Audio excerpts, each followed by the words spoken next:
The sofa springs creaked as I shifted, blinking away the fog of an unplanned nap.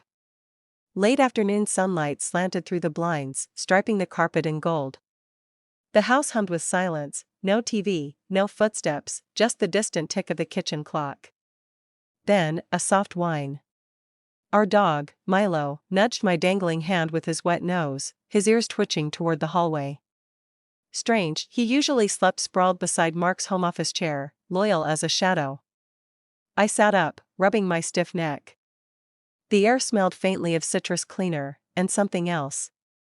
Floral, sweet. Not my perfume. I frowned, scanning the room. A half-empty coffee cup sat on the side table, lipstick smudged on the rim. Burgundy, I only wore nudes. Mark's keys were gone from the hook by the door. Still at work, I checked my phone, no messages. He'd kissed my forehead this morning, murmuring about a late meeting, his tie knotted tight. I barely nodded, still groggy. Now, the memory itched. Milo trotted to the guest bedroom, pawing at the door. It was slightly ajar, which was odd, we never used that room. Inside, the bed was neatly made, but a silk scarf, emerald green, delicate as a whisper, peeked from under the pillow. My fingers trembled lifting it. The fabric was cool, expensive. Unfamiliar. Maybe his sister left it, but she hadn't visited in months. Down the hall, Mark's office door stood open. His desk was tidy, his laptop gone. I trailed a hand over the back of his chair, then froze. A single long, dark hair coiled on the headrest, mine were blonde. The garage door rumbled open. Milo barked, darting away. I shoved the scarf into my pocket just as Mark's voice called, "Babe? You home?" His footsteps approached, steady. I forced a smile, turning to face him. "You're back early," I said. He loosened his tie, avoiding my eyes. Meeting got cancelled. Behind him, Milo whined at the guest room door. Mark's smile faltered. "Everything okay?" I curled my fingers around the scarf in my pocket. No. Nothing is. The shower hissed behind the bathroom door as Mark washed away the day, or something else. I stood frozen in the hallway, the emerald scarf coiled in my fist like evidence. My pulse hammered in my throat. 3 possibilities, a gift, a mistake, or a lie. Milo whined at my feet, sensing the shift in the air. I knelt, scratching behind his ears. "What do you know, huh?" His brown eyes held no answers. Mark's iPad glowed on the coffee table, still logged in. I swiped it up, fingers trembling. His messages were pristine, too pristine. No recent conversations.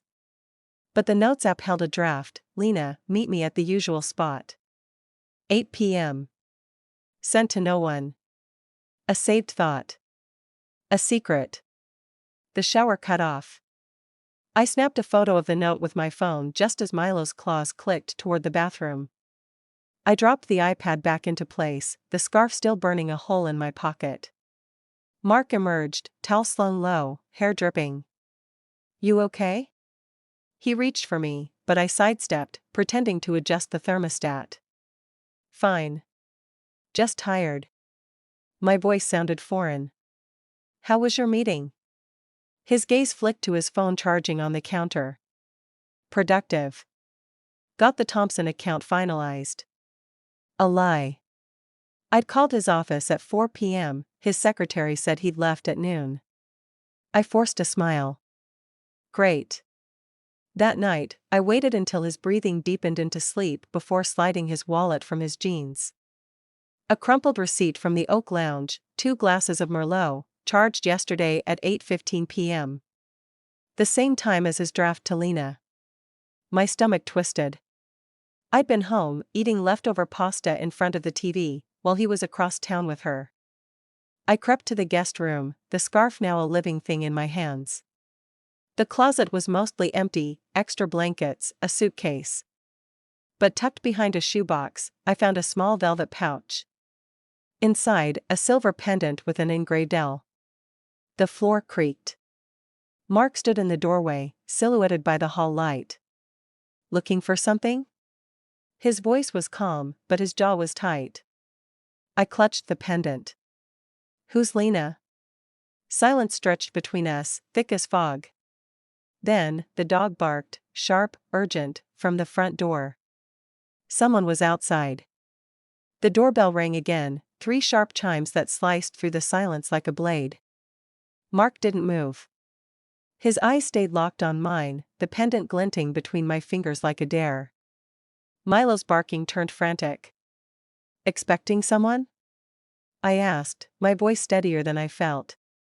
Mark exhaled through his nose and turned toward the door. I followed, the cold weight of the necklace biting into my palm. Through the peephole, a woman stood on the porch, tall, her dark hair whipped by the wind. She shifted, and the porch light caught her profile, sharp cheekbones, lips painted that familiar burgundy. Lena. Mark's hand froze on the doorknob. Shit. I stepped back. Answer it. He hesitated, then opened the door just enough to block her view inside. Not now. Her voice slipped through the gap, honey-smooth and urgent. You weren't answering your phone. We need to talk about. She stopped. Saw me.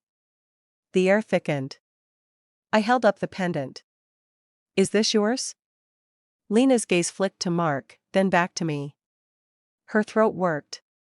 I think there's been a misunderstanding. Mark ran a hand through his hair. Lena, this isn't 3 months, I interrupted. That's how long, right? Since the late meeting started? My laugh came out jagged. Was the scarf a gift, or did she forget it here? Lena wrapped her arms around herself. I didn't know he was married. The words landed like a punch. Married, not taken, not with someone, *married star. As if vows made it worse. Mark reached for me. Let's go inside and talk, I jerked away. You brought her to our house? The realization crashed over me, the guest room, the coffee cup, the hair on his chair. This wasn't just an affair, it was an invasion. Lena backed toward her car. I'm sorry. I'll go. Mark called after her, but she was already gone, taillights bleeding into the dark. The silence that followed was suffocating. He turned to me, shoulders slumped. It didn't mean anything. The pendant's chain snapped in my fist. It meant something to me. Milo whined, pressing against my legs. Mark's phone buzzed on the counter, a text notification lighting up the screen. Lena *, you said she knew. I threw the broken necklace at his feet. Get out. The front door clicked shut behind Mark, the sound final as a coffin ceiling. I stood in the sudden silence, my breath coming in shallow gasps, the broken necklace chain biting into my clenched fist. Milo pressed against my leg, his warm weight the only real thing in the room. Outside, tires screeched, Mark chasing after her, or just fleeing. It didn't matter. I sank onto the couch, the floral stench of Lena's perfume still clinging to the cushions. My fingers found my phone, scrolling mindlessly until they stopped on our wedding photo, me in white, Mark grinning like he'd won something. Had he already been bored? Planning his escape? A notification popped up. Lena had sent a follow-up text. I swiped it open. *, I swear, he told me you were separated. That you slept in different rooms. He said you didn't even like him anymore. *, the words blurred. Separated? We'd fought, sure, about money, about his late nights, but I'd never said I didn't love him. Had he needed to believe that to justify this? To paint me as the villain in their story? Milo nudged my knee with his nose. I scratched his ears, my other hand hovering over the keyboard. What could I even say? Thanks for the clarification. The guest room door creaked in the draft. I walked over, pushing it open. The bed was still perfectly made, the scarf gone from under the pillow. Had Mark taken it? Or had Lena slipped it into her pocket when I wasn't looking?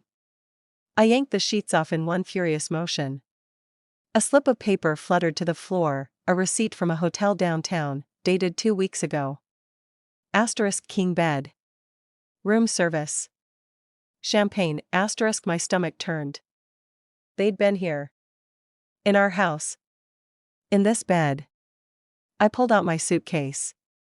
Clothes, toiletries, my laptop, I packed mechanically, my hands steady even as my vision swam. Milo trailed me, whining when I zipped the bag shut. It's okay, I told him, kneeling to press my face into his fur. You're coming too.